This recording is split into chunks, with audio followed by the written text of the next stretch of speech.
ka chan dam tu isuan mangai evangin atwa anhiak chu chui zeli kulpon lam chu pani ka shu zel don ke zong o cross ramre tak chu o chan dam tu an no le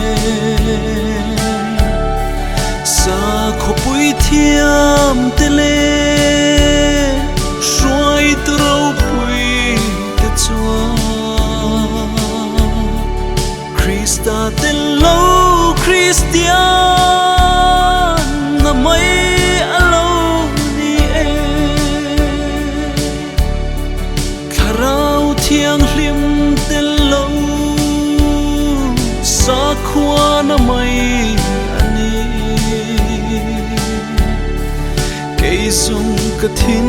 lung hi chung angin ana e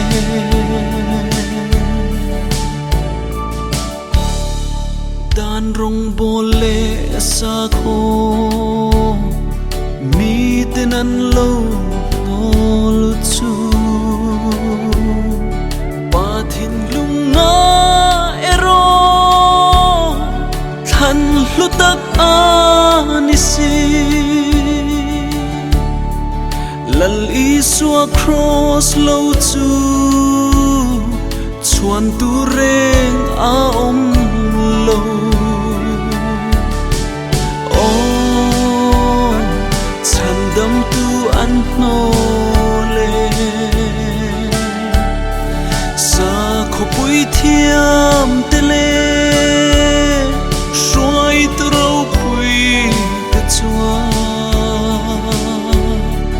Christa ten lo Christian na mai alo ni e kharau thiang hlim ten lo sa khwa na mai ani ke sung ka thin lung hi chun angin ana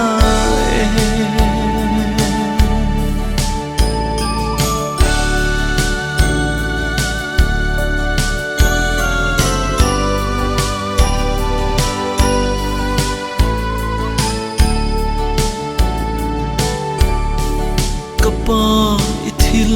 ti thei na chu oi du lovin I pathian zia chu ne takin soi thin ma se kei zong I ro pui zia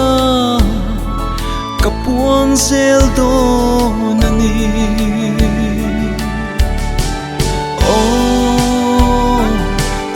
dam tu an no le sa khopui thiam tele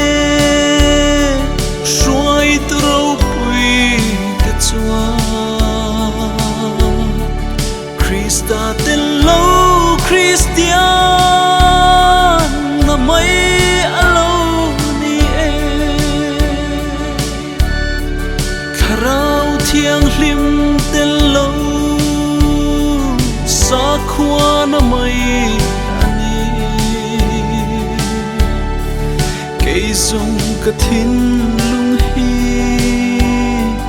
chun angin ana e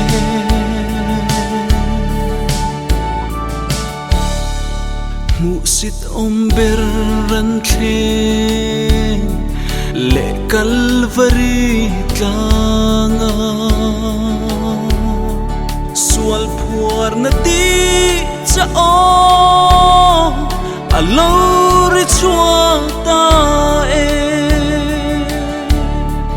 van ho sak na tin re hlanin ka om ta